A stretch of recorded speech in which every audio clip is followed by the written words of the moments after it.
Welcome to another episode of Seeking the Light of 1,000 Suns. Join us today as we discuss the immense power words hold. Brought to you by Maya Skye Reika, Gia Storm, and special guest Gene Jones. Gene has an extensive background in the entertainment industry. His background includes being a nationally acclaimed game show host of Gimme a Hint, creativity coach, theatrical producer, professional juggler, magician, and fire eater. He has also spent several years as a radio, music, and talk show host, television sportscaster, and as an associate editor of the Guinness Book of World Records. Now, if that isn't enough, he is also an incredible author and has a great deal of knowledge in Eastern practices. Gene has an amazing innate gift of spreading positive words of power, and we are glad to have him with us today. Welcome, Gene. Thank you. Great to be here. So, to our listeners, when we say words have power, we're meaning the potency of how they influence, inspire, heal, and alter reality through vibrational energy. Gene, can you tell us a little bit about your background and how you've used positive words of power to entertain, teach, train, and inspire? Well, actually, that leads to my book, Consolidated Wisdom, which has over 1,500 quotes from all the way back to 5,000 years ago. So it really is all words of power because they're the best quotes by the most brilliant people over the last 5,000 years. How have you used these for yourself? Well, it all started, these particular words and the words of these quotes comes from my game show where I used to like to ask questions about famous quotes. And then during the pandemic, I realized I had this large collection from the last 35 years of doing my game show. And a lot of them are really words to guide my life.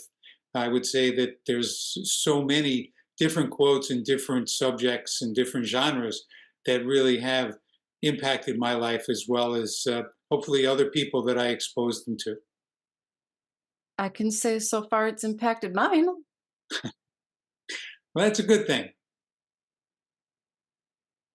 In many magical practices, spoken or written words are capable of manifesting intentions and bringing about desired outcomes by energetically resonating with the will or intent of the speaker.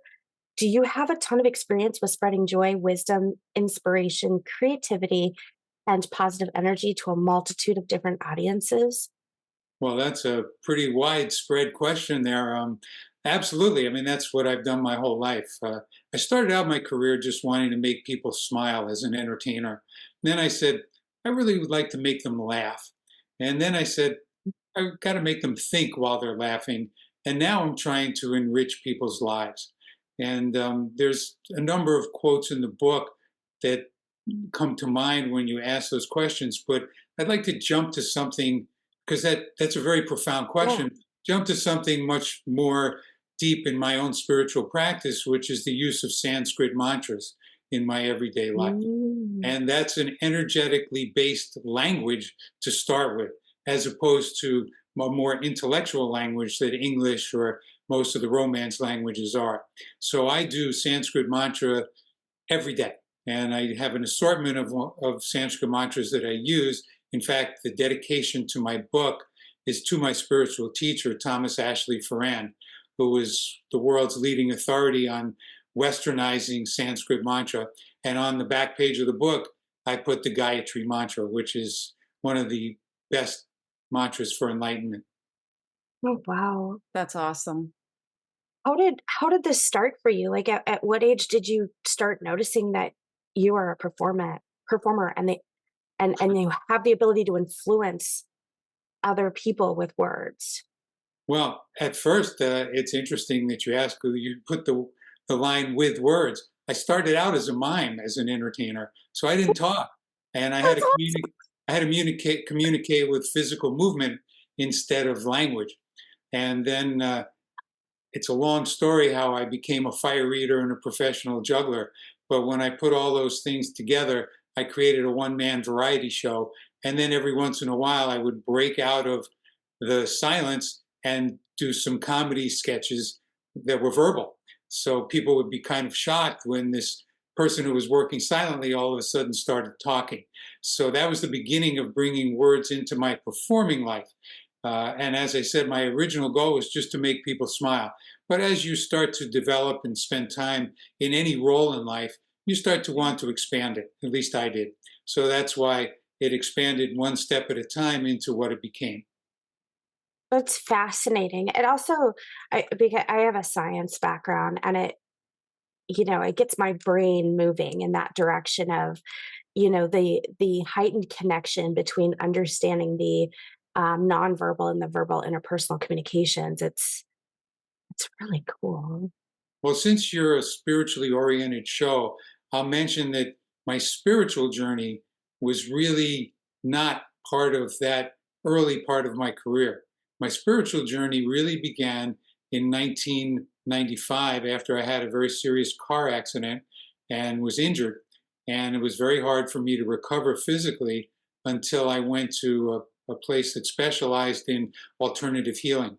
And while I was there, I was exposed to a whole bunch of different disciplines and alternative medicine, which actually was the way that I was healed.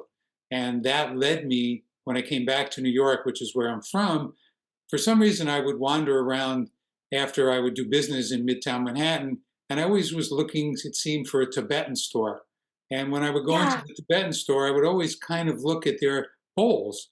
And they had these Hmm. metal bowls. And Yes. I just got curious about them. So I started asking the people that ran the stores, what do you do with these bowls? And they'd say, we Hmm. eat rice. And I would think, oh, okay, that's nothing great. Then I went to, I think the fourth or fifth store that I went to, the lady told me, well, this is much more than just a bowl to eat rice with. This is how we do spiritual activities, and we do toning, and we do mantras. And so she Mhm. exposed me to what was really the spiritual use of Tibetan bowls. And she trained me in how to use them. And I bought a couple from her, and I would come back into the store. It was a very small little store. And turns out she was a Sherpa from Nepal. And those are the people that lead people up Mount Everest. Mhm. But she happened to be involved in the spiritual aspects and selling bowls and other kind of things that you would see in a Tibetan store. Well, one day she said to me, you've learned a lot. Now I want you to teach here. And I said, why would I teach? She said, because you can communicate it better than I can. My English is not good. So she set up a workshop for me to teach what she had taught me. And the workshop went really well. And pretty soon we had too many people coming to the little store for me to teach in the store. So I had to start renting studio spaces. And it became a whole second career, teaching people the art of Tibetan bowls. And then I expanded into crystal bowls and eclectic musical instruments and rain sticks and ocean drums. And I started doing guided imagery meditations. And it became quite a thing. And it, it led me to want to add the creativity that I taught into the spiritual aspects. So I tried to combine creativity with spirituality. And that led me to start doing gibberish, because my idea was to get people out of their normal patterns and talk in ways that they're not used to, kind of like neuro linguistic programming. But Yes. I'm not an expert in that. I just wanted to do gibberish. And that led me to Sanskrit mantras, because then I found what was almost like gibberish to me, but it had meaning. And when I looked up practitioners of the art of Sanskrit mantra, I found this Thomas Ashley Farrand, whose name was Namadeva in Sanskrit. That was what he was known as. And I called him and asked for a session, and he seemed to know who I was. He said to me, I know who you are. I know what you're trying to do. Forget about the time limit on this meeting. We'll just talk until you learn everything you need to learn. And he and I Wow. became great Oh, friends. He became my spiritual teacher. And that was the beginning of my journey. That is wow. awesome. Well, and it's that power of sound Well, that gets overlooked a lot. I was just gonna say that too. Yeah. We are talking about words of power, but there are vibrations in words, and when you incorporate sound, when you incorporate movement, when you incorporate other types of creativity, it increases the power of that Mhm. intention or that thought process or that um, self improvement that you're working on or whatever Yes. have you. Well, I will say something. And when you're trying to bring this to other people, there's a quote in my book, which I really believe in. It's by Kabir. And he said, the entry point is wherever the other person is. And that's the key to education. It's the key to Oh, yeah. training people in any subject or any genre. It's even in work and business, whatever avenue of life that you're dealing with, is understanding where whoever it is you're trying to help is and finding a way that they can relate to whatever it is you're saying. And I think that's one of the problems spirituality has as a word, because many Mm. people think that it's out there and they can't relate to it or they don't understand it. And I Yep. think the whole idea with Eastern practices is to westernize them so Westerners can understand them and grab onto them. And that's what I try to do. It was fascinating. This is a little off topic, but I was thinking about this last night. I took my son out to a reserve to watch the Northern Lights. So I'm from Colorado, but I'm we're living in Minnesota right now, and they were brilliant. They were brilliant. But there is a sound that they create, and I was looking into it a lot, and it's interesting because that sound is like a white noise because of the electrons hitting the gases and those sounds that and the vibrations that it makes. And I found it fascinating, and I was just interested in it last night and how maybe that might have some small effect on everybody who's viewing it. But of course, that would have to be a very controlled experiment to embark on. Or you can even go further than that because a lot of times, even people who aren't seeing it are affected by it. That's Mhm. Yes. that's one of the things that some Yes. people don't realize is that everything is vibrational. Mhm. People say, "Well, I couldn't hear that," but that doesn't mean it wasn't there.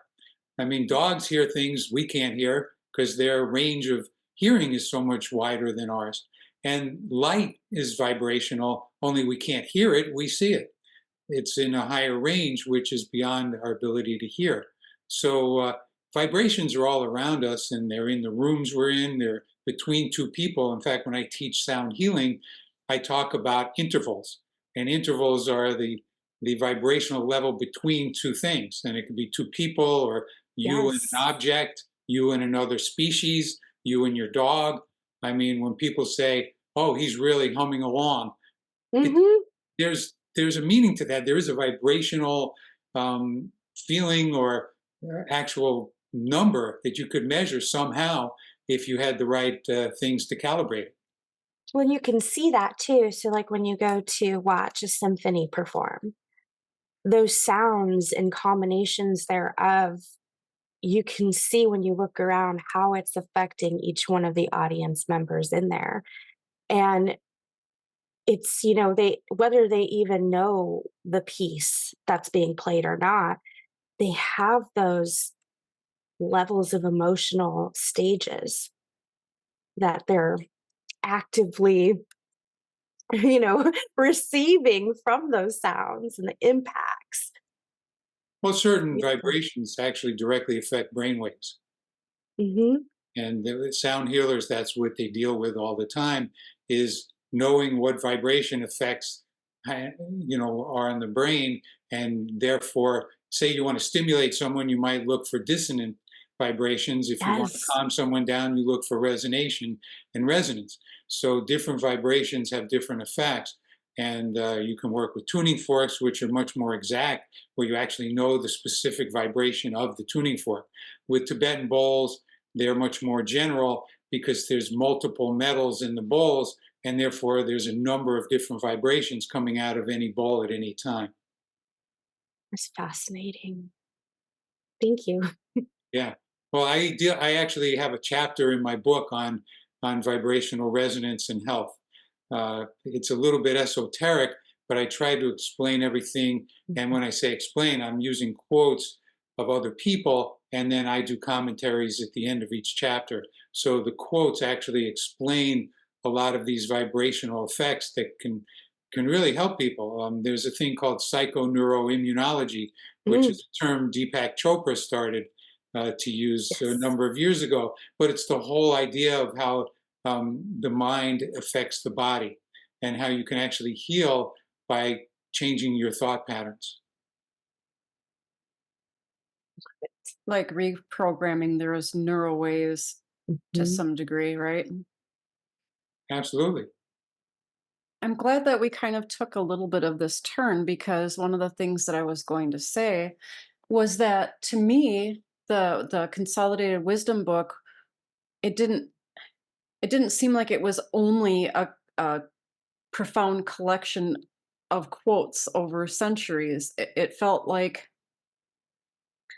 there was like magical inspiration. It's kind of had that self help Like a guide.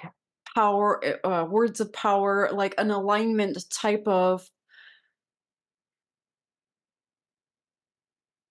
uh, type of material. So, and then you had it categorized too by like all the different life avenues. So I know you're saying that this is a collection from your long running game show, but I have to ask though, like, was there more behind you sharing this with the world? Because it really felt like it was more than that, like more than just being The teaching. Well, let me clarify one thing. When I say that the quotes were from my game show, not all the quotes were from my game show. Most of the quotes that I used in my game show were fairly short because it's entertainment and you have to be okay. quick with it. Then I started, once I realized that I wanted to make a book out of the quotes, I started researching and I did over 3 years of research, reading over 100 books, scouring the internet, reading history, studying all the people that wrote the quotes. And that's when it became much more broad and much more of a self help kind of a book. And for me, it was a totally enriching experience just to read all these uh, quotes and about the people because a lot of things come to mind and become clear when you study all the quotes in my book. First of all, there was a big debate over what the subtitle should be on this book because it covers so many different topics. And we finally settled on the ultimate book of quotations for success, happiness, and health, just to make it kind of palatable to the public in a specific way where everyone wants success, everyone wants happiness, everyone wants good health. But then there's other things that are much more eclectic, such as I have a whole chapter on feng shui, which goes back to Mm, vibration because it's about, say, clearing clutter out of your house, which makes the vibrations in the house healthier for you. There's a lot of simple things like that, but feng shui becomes pretty profound if you take it further. But once again, the quotes in the book were very educational to me as well once I started really expanding my search. That makes so much more sense because that's the feeling that I got as I was going through it. I was feeling, the positive, uplifting revelations. I don't know how else to explain it. Well, the goal of writing the book was to be helpful to people. And I really felt that I had something valuable to share with the world. I just had to figure out how to organize it. And I mentioned in the book that the idea of having wisdom is a great thing. But even better is to put it to good use. And the idea is that if you have this wisdom and you put it to good use, it will help you live a happier, more fulfilling life. And that's for anybody in any walk of life. And that's why I divided it into the 42 main avenues of life. So I tried to cover every aspect of life to have something to offer, whether you're trying to figure out a love relationship, whether you're trying to figure out how to improve your business, whether you want to be more deeply spiritual, whether you're an athlete looking for ways and to mentally become better at what you do, whether you're an artist or whether you're just a person dealing with life's everyday challenges. There's something in there. There's a whole chapter just on practical advice. So I tried to cover whatever it is that people are interested in. And the suggestion in the beginning of the book is to read the book starting with the subject you're most interested in, and then be guided by that subject to other subjects. And you could read the book in any order that you want. You'll end up coming back to the beginning when you get to finish the whole book. Yep, I noticed myself too skipping around, Yeah. and and then going, okay, there's just so much in so many different areas. Like I started to focus on just the spirituality, right? And then I was like, oh well, okay. So what's over here? And then what's over here? And then I got into some of the native tribe stuff, and then I got into some of the um practical advice stuff, and then I was like, okay, I'm going to be going through this whole thing. Well, the other one is because I was thinking about that before I came on with you folks today. When you're, after you go to the nature and Native American wisdom, which is actually kind of expands into all indigenous cultures of the world, then you realize that one of the big things with them is dreams. Dreaming is a big part of indigenous culture. And so there's a whole chapter on dreams, miracles, and faith. So that would be where I would tend to go next. And to me, dreams are a big part of anyone's life because I think Huge. everyone has dreams. And some people say, I didn't have a big dream. I never knew what to do with my life. Well, I didn't either. What I had was little dreams. And little dreams can lead you from one little dream to the next until they actually grow into a big dream. And that's what happened with my life. It started out with just little things. And I would say, well, I want to be in the moment and do the right thing right now. And then that led me to the next right thing and the next right thing. And pretty soon I started to see a path. And once you see a path, then at least you know what you kind of want to pursue. And for me, it was at the time, back when I was in my 20s, was I will live my whole life in the world of entertainment. I will never take a side job. I'll never wait tables. I will do whatever it takes to survive in the world of entertainment. And that led me to all kinds of different experiences.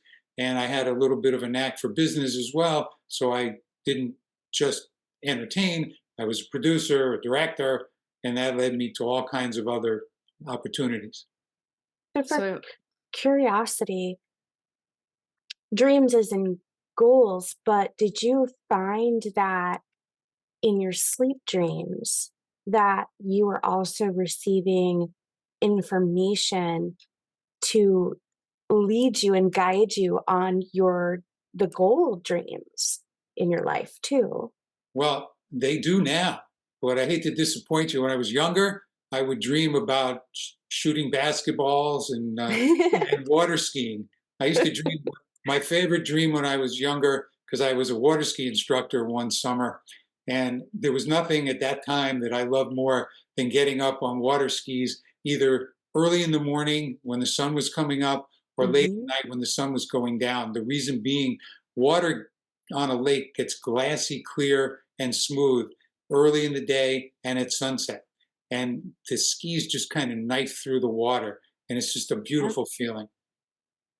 So I It's hate to almost take you off topic, but no, that's but where it's I was almost as a young metaphorical. adult.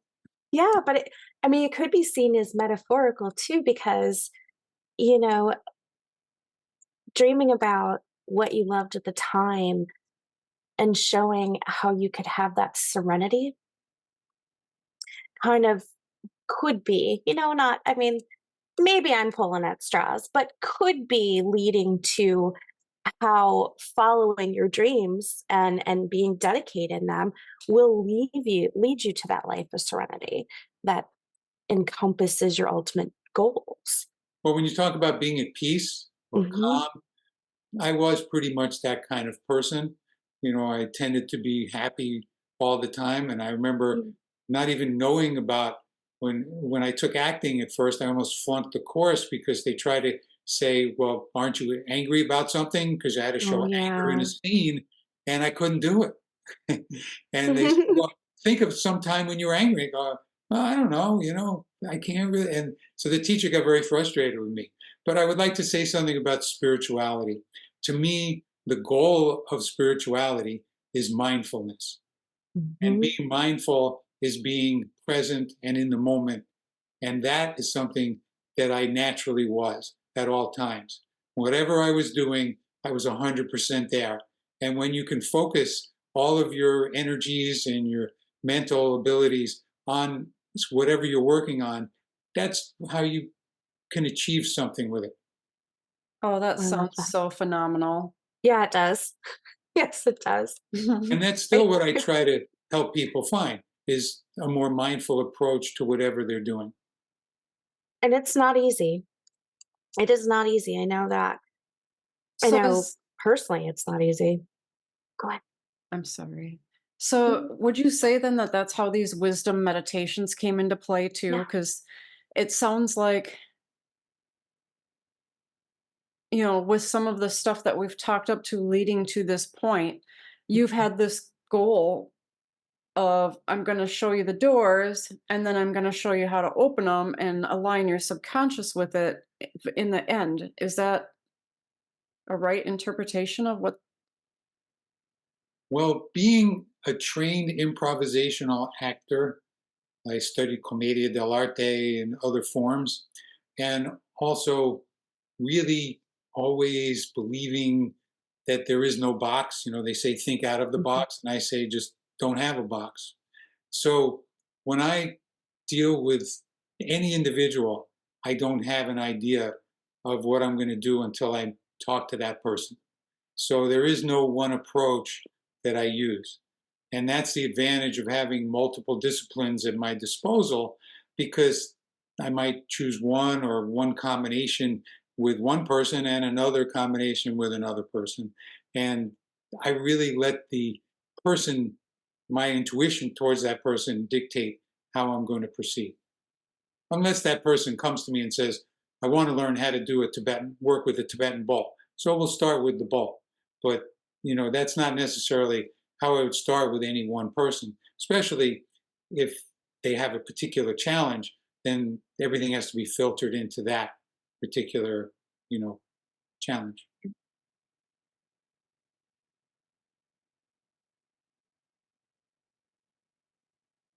One of the other things that I noticed, as far as the book goes, is well, I already kind of touched on this a little bit, is that it was causing some self reflection for me.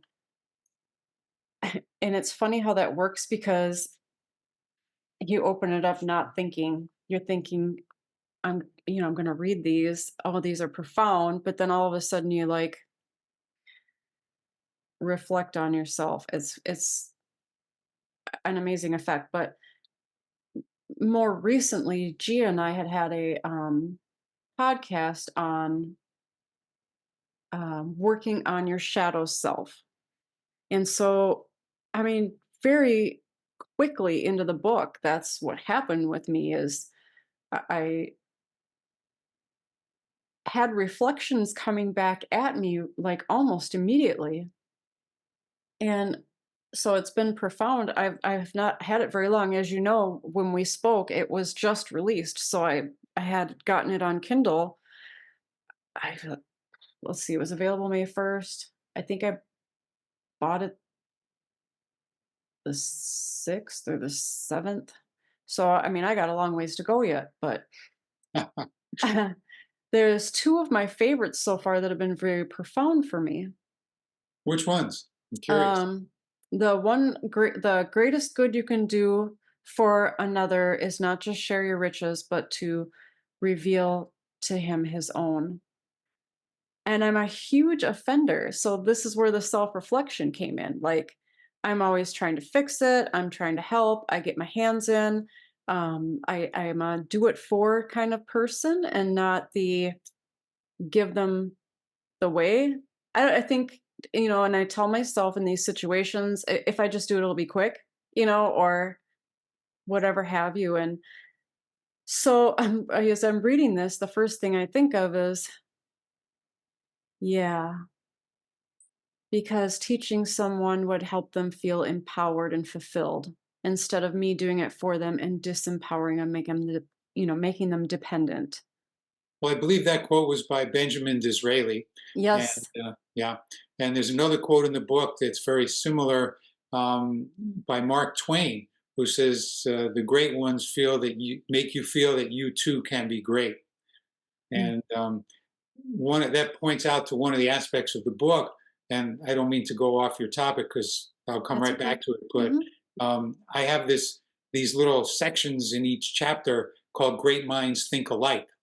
And one of the things I learned in the researching of this book is how, over the course of time, and I'm talking over thousands of years, it appears that mankind has been dealing with similar issues Mhm. forever.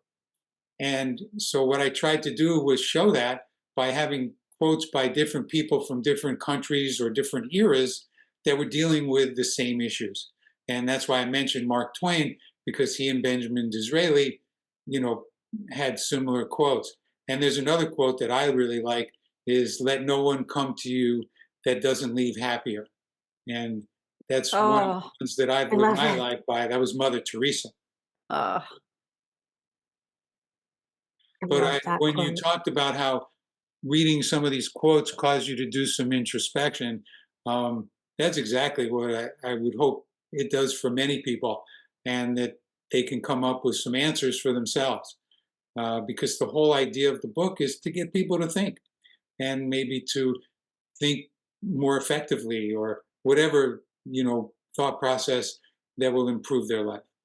well, and it had to be in the intent. When we say words have power, it had to be in the intent of the way it was written, because what I had expected was to read profound quotes. That was my expectation. And that is what came of it, of course. But I did not expect my, I don't know what you would call it, sounding bar off myself type of situation, if that makes sense. Um, I wasn't expecting, I was expecting to read things that were inspirational and that were thought provoking, and that they are. But I wasn't expecting is where I would go from that after I read it, if that makes sense. Well, I think what you're saying is there was an added dimension to the effect of the quotes. And I experienced that myself to a great degree, being involved with them for 3 years. In fact, my wife would sometimes, I tell people, my wife would lose me for hours at a time because I'd go in my office and I'd be sitting on my computer or listening to an audio book or whatever it was I was researching, or writing some things or organizing, and I would just forget what time it was. And I might be sitting in my chair for 6, 8 hours and not even realize it. And she would say, "Aren't you going to eat today?" And Mm. it became that immersive for me. And there's another quote in the book that I really like, which is make each day your masterpiece." And I think that's a great quote to tell us that every day is another opportunity to do something great.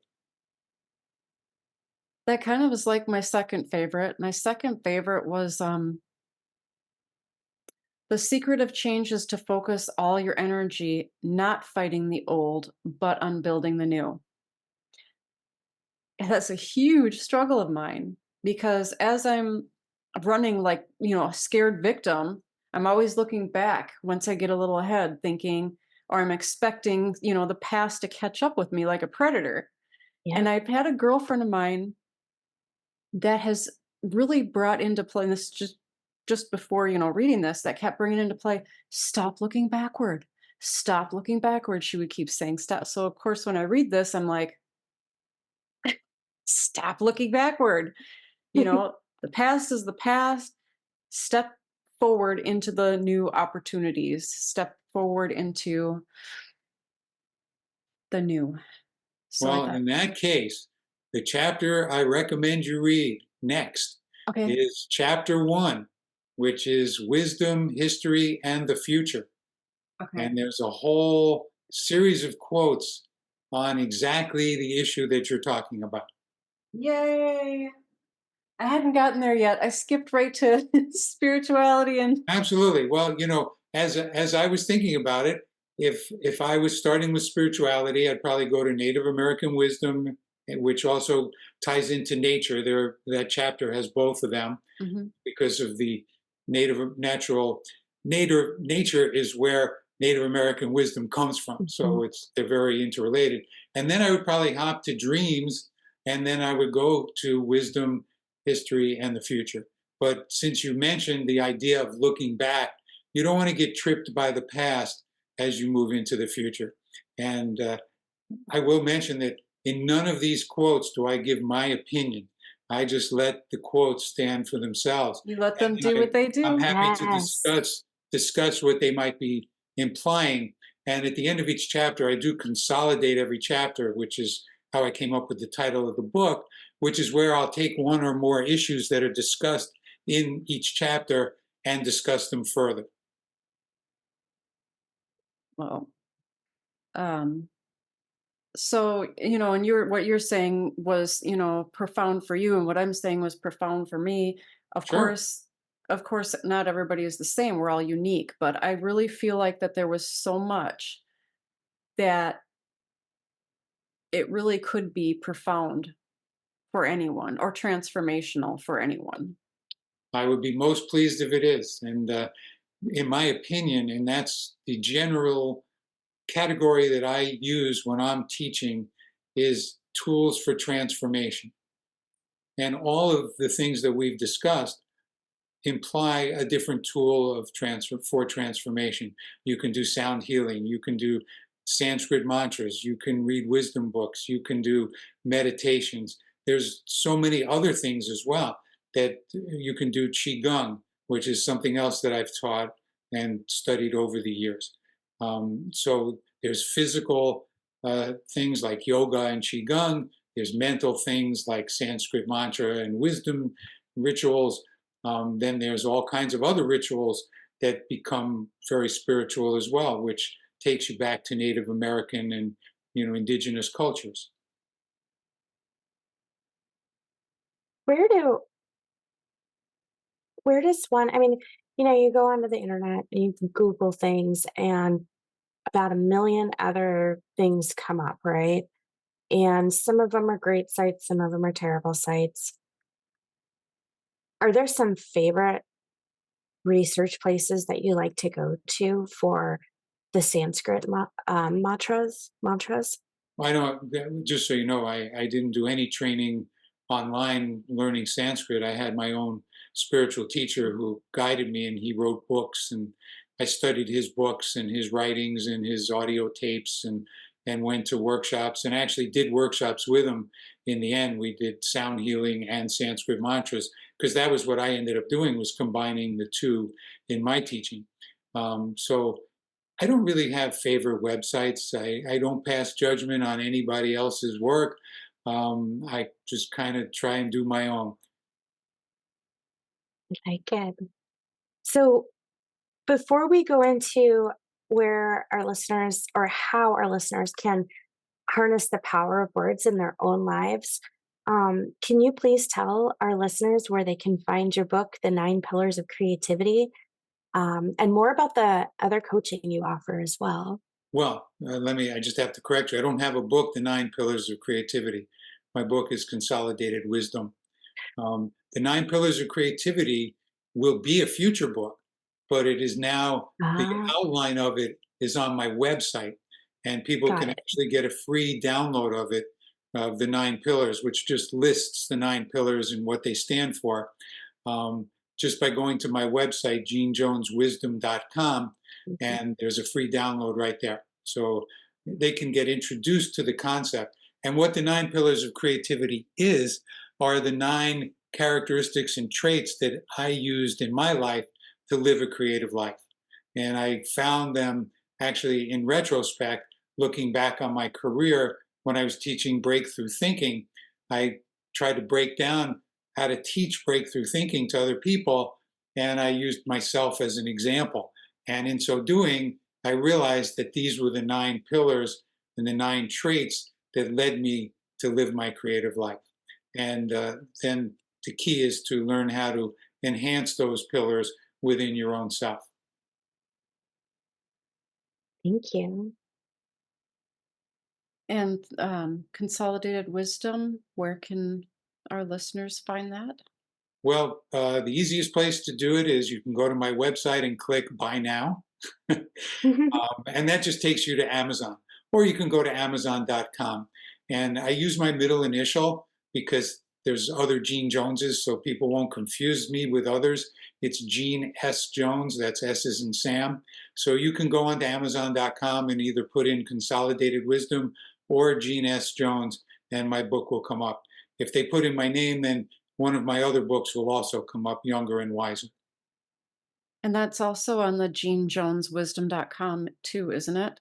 Yes, it's on my website as well. And I feel very fortunate and grateful that so far the reviews for this book have been really good. So we posted a few on the Amazon site and on my website. Nice. But let's talk about how we can help your listeners. So ask any question you'd like to, and let me see if I can be helpful. I will say that the last chapter of my book is called Wisdom Meditations, and that is the protocol that I use for myself and I teach called auto brainstorming, which is how to brainstorm with yourself. Because not everybody, corporations, a number of people will go into a room and brainstorm. But what if you're just sitting at home and you don't have a whole boardroom full of people? How do you brainstorm with yourself and expand your own mental capacities? So that's what I do in the last chapter is I try to teach people how to use the wisdom quotes in the book as a vehicle to auto brainstorm whatever challenge or problem they're dealing with. It's a lot. I try to It's simplify it too, so I think the instructions make it fairly easy to follow. yes, yes.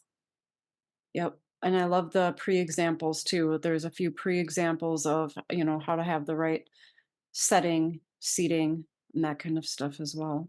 Right. Well, when you talk about rituals, you usually talk about having a place that's maybe sacred to you or at least Mm-hmm. quiet enough that you can be with yourself and not be distracted by other sounds or other stimulation that will take you away from whatever it is you want to focus on.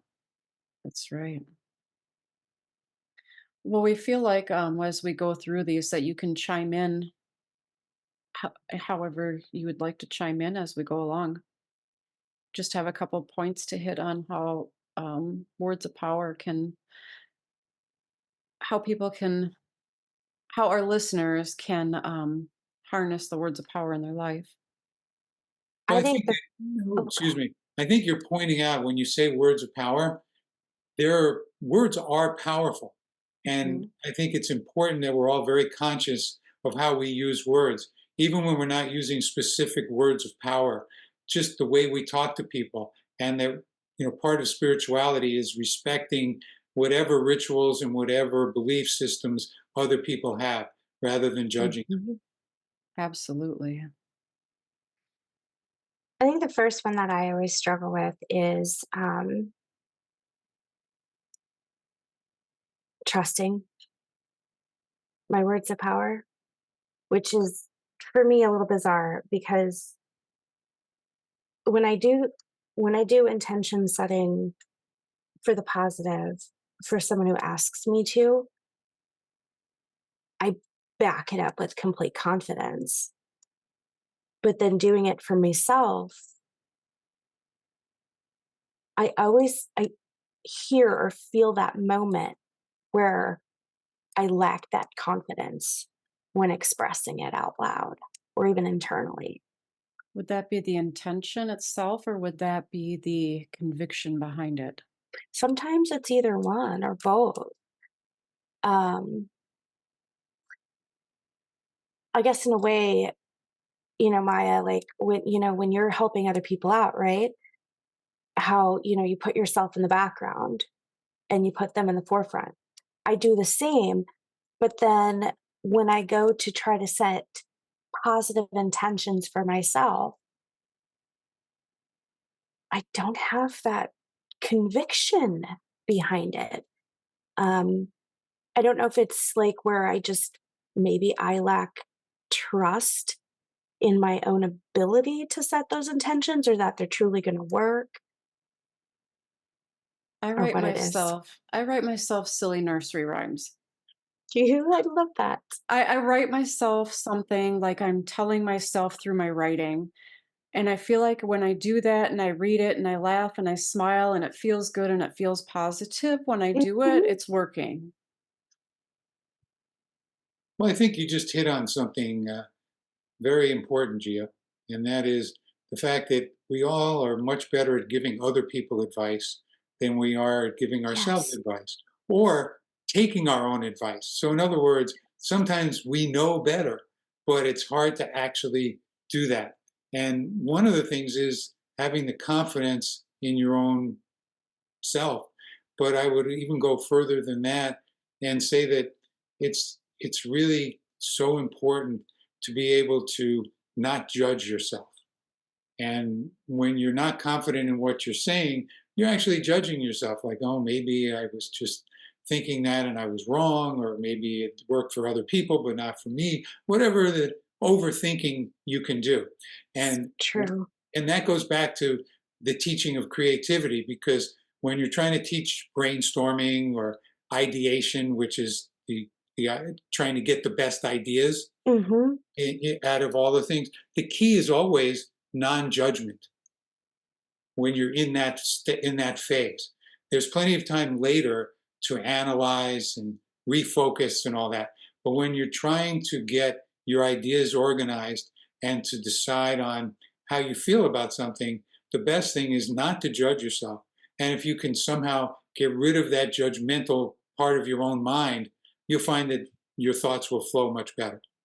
I Do you think love that. I love that because I walk through life typically pretty open when it comes to people and oftentimes I don't really have much for expectations of others and just try to be friendly and see the good side of them, but then I don't do that with myself. So Well, yeah, I think that's Gandhi, who's one of the most quoted people in my book, one of his quotes is, you have everything inside of you that you need to be great. That the greatness is in you. It's in all of us. We just have to find it. I love that. I love that. And I think I'm kind of cheating in a sense when I do the cute little fun nursery rhyme that energizes me and makes me feel good. I think I'm just skipping over or the judgment or the lack of confidence. It's just like I just, Oh, jump But the wall. why don't you just look at that as you're finding your entry point? I So the need way to. you enter into your own deeper self is through these rhymes or these light-hearted kind of sayings, and you should compliment yourself that you have that, rather than being judgmental about yourself on that issue. Because once again, as we talked about with Kabir, finding your entry point is the first step towards actually getting deeper into it. That's right. So applaud yourself. Yay. I always looking for workarounds. I don't know. That's part of my brain, I guess. So back to you, Gia. Mhm. Um, this is this is another one that hits home for me. It's probably why you threw it back at me, right? Mm-hmm. That's exactly why. Pay attention to the words you use in your everyday life. Choose language that is positive, empowering, and aligned with your intentions and goals. I don't mean to laugh, but it's so, so me. Instead of like destructive to yourself language, using language that is positive, empowering, and aligning with your intentions and goals. Absolutely. And a lot of that too, I know and I know that there are a lot of people out there who have struggled with this, but when you struggled through, when you grew up in a situation where you receive nothing but negative feedback, right? It's so easy to believe that feedback all the way into your adulthood. And I know that's the case for me. But then, of course, between having to sit down and have that mental breakdown and be like, wait a minute here, I actually can't control everything in the world. So, no, I'm not at fault for that or for that. I can only control what I can control is kind of helped me a little bit, but I'm still a work in progress with We this all one. are. Yes. Everyone's a work in progress. The whole world is a work in progress. Humanity is a work in progress. And I heard someone say once, like that negative narrator in your head, Yes. whether, it's your voice or not or whatever, that constant nagging narrator in your head. Somebody had once, I heard say before, um, that there's a difference between stopping and listening to it and going, okay, I heard you, go away, and stop and listening to it and believing it. Yes. Like if some stranger came up to you and said something to you, more than likely you're going to be like, whatever, Exactly. right? And you're going to blow it off. That's what you should be doing to that negative narrator. That's one of the most recent things that I've heard. I like that approach. So, to bring it back to spirituality, what spiritual practice do you use to try and silence that person? Mm, Because that's one of the uses of spiritual practice is to try and they many times use the phrase quiet the chattering monkey on your shoulder, I like that. because there Um, are meditation techniques yeah. that are specifically oriented to that. One of them is a particular meditation where you literally close your eyes, take a deep breath, get prepared for the meditation, and then whatever part of your body, physical part of your body, calls to you, like maybe your toe hurts or your nose twitches, whatever, you just say that part of your body to yourself. And you just Mm, keep on doing that as it goes around. And if there's no particular part that calls to you and your mind is working, you just say to yourself, thinking. But if you do that long enough in a peaceful setting, it will actually quiet the chattering monkey. I'm gonna try I that. think my chattering monkey would be like, and this hurts, and this hurts, and this hurts. Wait, did you get that one? No, wait, what about that one? What Well, about but that you one? know what? Yeah, but eventually that monkey gets tired. It's gonna. You'll just be in that meditation for a long time. Make sure to bring some food in the room in case Yeah, here's a banana. And a Yeah, private pecan, monkey. right? Oh my goodness. I love it. No, Yes, I I do I like that know too. canceling out is what I've done before when I start to hear it more now. I just say, "Cancel that, move on. Cancel that, change the subject." I do that when I have negative thoughts to other people, but I've never thought to do Yes. that to myself. Yes, I've started doing that to myself because same with other people, but it's like now I'm like, "Yeah, I'm just gonna try this on myself." Cancel So, that. since I believe in words have power, and if I get angry, let's just say driving, for example. Okay, That's my I'm bad going to luck. admit something that, that isn't bringing me into a very good light. But sometimes, you're driving, somebody cuts you off, you almost get, into a really bad accident. And as you're catching your breath and as you're stressed and in the moment, you want to go, no, dumb B word, right? And with all that anger and stress and scared energy, now you just put that out there into the universe. That's when I'll go, cancel. Like, take that back. I take I'm that a back. notorious offender of that. This is why I've actually stopped driving around the Twin Cities. I'm like, I only drive somewhere if I have to, because otherwise I'm going to be raging. Well, there's a phrase in my book: whatever you do to others, you do to yourself. It's one of the Mm. phrases in the book. And the idea there is if you curse out someone else, you're actually doing some kind of esoteric harm to yourself as well. And Same with them. anger. Being angry, most people think, oh, I got it off my chest. But anger is actually hurtful to the person who's angry just as much as the person they express it towards. Well, the odd thing about it Yeah, is I now can that you see have that. me thinking about this, because I haven't really thought in a different perspective, is that when I'm doing the, you know, cancel, I'm also stopping everything in that moment as well. So even just the power of the word cancel is making me,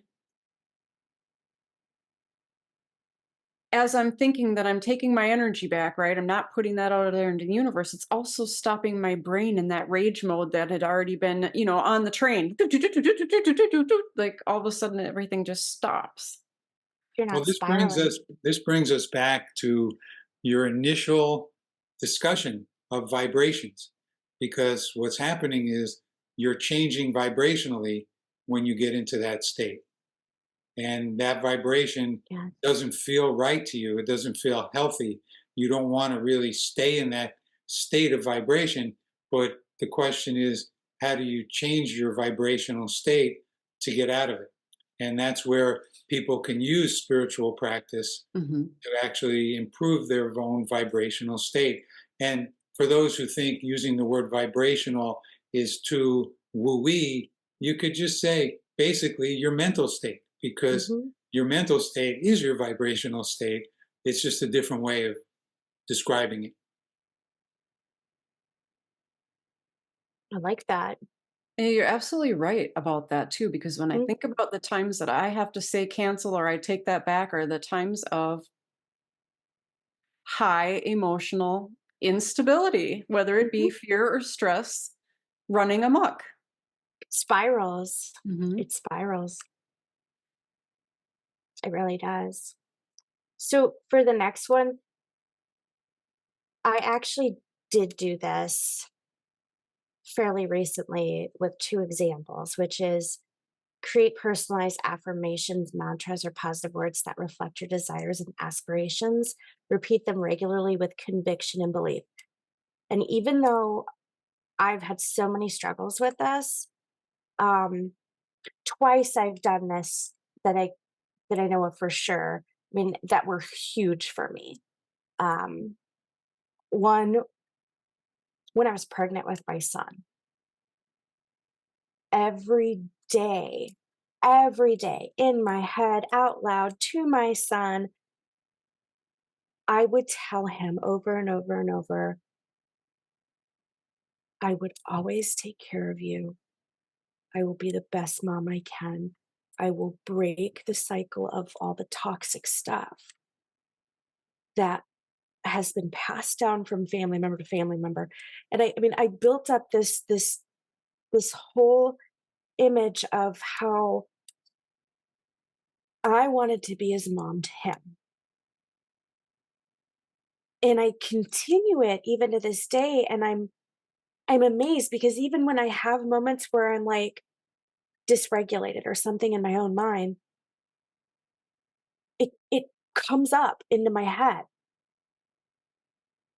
You want to be the best mom for him, not for anybody else, for him.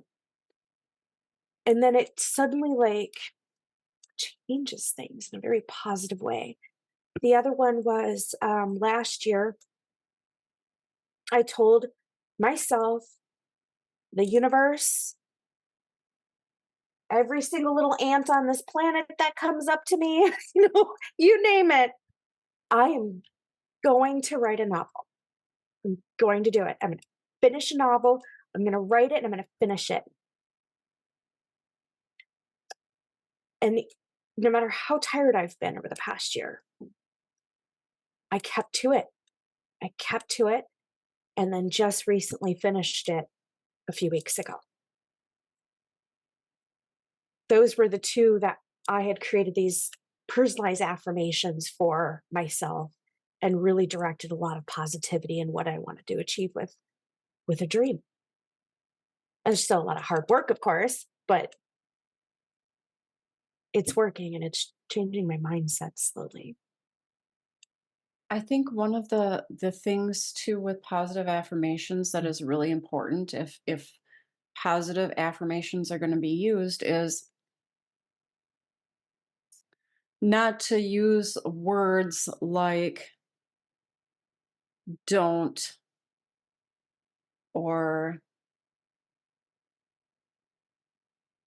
will or okay, things Mm. that are going to make it seem like you want to speak an affirmation as if it has taken place, if it's in the present, if it's now. So you're not going to want to Mm. say, I don't want to be broke anymore, because the universe hears different than what you are stating. Um, Well, if you say what you don't want, you'll get more of what you I don't don't want. want exactly. So That's a spiritual law. one of the biggest mistakes. So you would agree too that one of the biggest mistakes with affirmations is again your mindset, the words you use, all of it is extremely important. And you so an example, a different example for the I don't want to be broke anymore would be I'm filled with abundance. I'm filled with prosperity. My wallet is full, instead of I will or I don't, or like you want to be in the present. Um, the the nice thing too about whether it's mantras, affirmations, or magical art, or whatever the case may be, again, adding rhythmic sound or movements or other things along with it also take that to the next level. Not required, but I've found like I do a lot of my rituals and ceremonies to music when I'm by myself. And I feel like it is super, super powerful because as I'm doing it, I am focused and I am moving. You know, I, I start choreographing in my mind like movements that are in time with what I'm doing and with the nature of the intent and to the music and everything. And it just, I've also seen people do mantras and mudras together. I don't know, Jean, if you've done that or not, but I've done a lot of mantras with people, absolutely. the mudras, the hand positions along with them. Not particularly, but I'm familiar with the techniques. That's just not one of my modalities. But all these modalities are valuable to people who learn to use them in a positive way. Right, right. And I think that's the key, is to just let people find what they're attracted to and then use that particular modality to help them develop whatever it is they want to develop. Like you said, intuitively listening to those little pebbles that drop and acting on them because they become bigger. And it's the same with my book. Mm-hmm. I don't really have a preference as to what chapter people read first. It's not the Mm-hmm. kind of book you have to read from beginning to end. It's the kind of book you can read whatever you're interested in. And you could put it down for a while, you could pick it up. If you wanted to write a speech, you can use it for Yes. research. If you wanted to write a term paper, you could use it for research. And then again, if you just want to educate yourself on some things, and it is kind of interesting in the sense of just I put a little bit of a history of each person that made a quote in the book. And some of these people are so interesting and their times are so interesting because I think context for everything is important. So that's why I'm bringing it up, not just to talk about my book, but the idea of context for everything you say as well.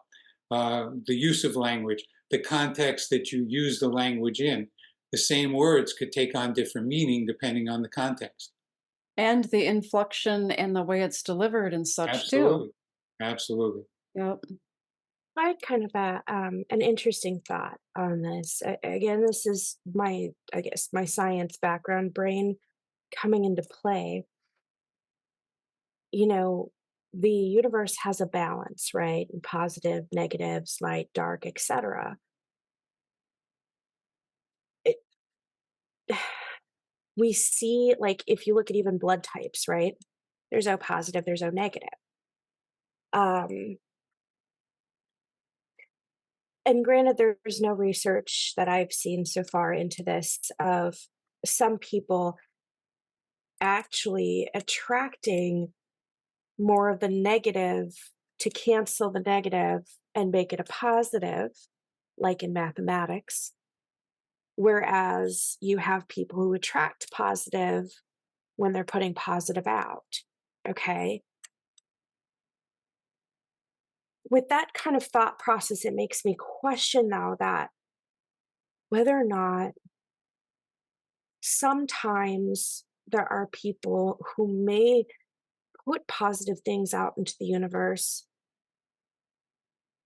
but they won't get back the positive because that's not how they're built or designed.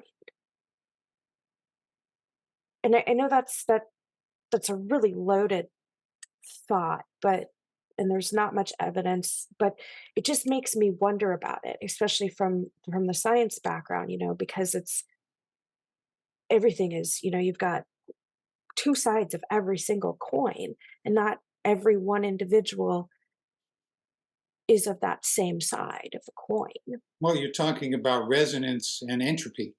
And anyone who studies science ends up studying entropy because entropy is the way of the universe. So when you talk about someone putting out a vibration but not getting back what they were hoping for, that means it's not resonating with the universe. Hmm. And by the way, there's a whole chapter on science in the book too. There Um, is. I and love that. I discuss a I lot of love that. some of these issues, but the the basic idea of what you're saying is that when you put something out, what comes back, and there's a whole thing called the law of attraction, which Hmm. also discusses that in the book. But I think the law of attraction has a lot to do with what you're talking about. Right. And a Just, lot of just times, wait. Let me just finish. Okay. The thought, though, is it's not necessarily maybe the thought you had, but the way you were putting it into the universe. So maybe you have to rephrase it, restate it, recalibrate it, whatever it is. And on a scientific level, it's Mm. the same thing. Sometimes when you do an experiment, you have to change the way you combine different elements to see how they actually materialize. Yes. So it's similar idea. So basically, if you put something out into the world and you don't get back what you want, what do? Well, you have to go back and brainstorm, figure out, well, what did I do that didn't work? And it's like anything else, whether it's an idea, whether it's something you built and it, collapsed or didn't work, Right. and you have to, take it apart again and put something else in it. Or, you talk about metallurgy, you want to create bronze, Mhm. but you have copper and you forgot to put the tin in it. Yep. So, I mean, basically, on a scientific level, you can break it down and say, well, it's the same for thinking. Mhm. No, I hmm love that, and I love how you put in the recalibration. When I've spoken to people before, and they're really struggling too, and well, I keep putting this out there. I didn't think of that, and I love that. I thank you. I think that's a really important Well, calibrating, rephrasing. Henry Ford in my book says failure is just another road to success. I mean, Hmm. basically, and then there's other people such as the great football coach Vince Lombardi talking about it. It's not whether you fail. Everybody has failures. It's Yeah. what you do about those failures. And as long as you keep bouncing back, the idea is sooner or later you'll hit upon success, and that Every comes with any failure. different endeavor. Absolutely. I like, you know, when you start off in the STEM track for the Bachelor of Science degree in science, right? It's something that they really try to get you to understand is the difference between bad and good science. And it's looking at every failure is actually a success because you learn something or you discover something new with it. Well, if you discover something, some people just go, "Oh, I That's failed. right. Boo, Yes. hoo, boo, hoo." So you can't feel sorry for yourself. You actually have to take it as part of your education in life. Yes, that is true. You have to do something with that lesson. Yeah. Oh my gosh. Thank you so much, Jean. It's been a pleasure. You ladies are really thinking about important things, and I'm happy to participate. We So, appreciate it. in closing, um, by harnessing the energy of words consciously and intentionally, we can tap into a deeper understanding of ourselves and of the world around us, unlocking infinite possibilities for growth, healing, and transformation. And if you would like help with that through quotes, pick up the book by Jean Jones, Consolidated Wisdom. Thank you for joining us tonight. Don't forget to check into his book. Please like, subscribe, follow, and share Seeking the Light of a Thousand Suns so we can get our analytics and start our lives through social media. We can be found on any major podcast platform, on social media, and at www.seekingthelightofone,000suns.com. And also to add Jean's website, jeanjoneswisdom.com. Thank you so much. Thank you. Have a great night and blessed be.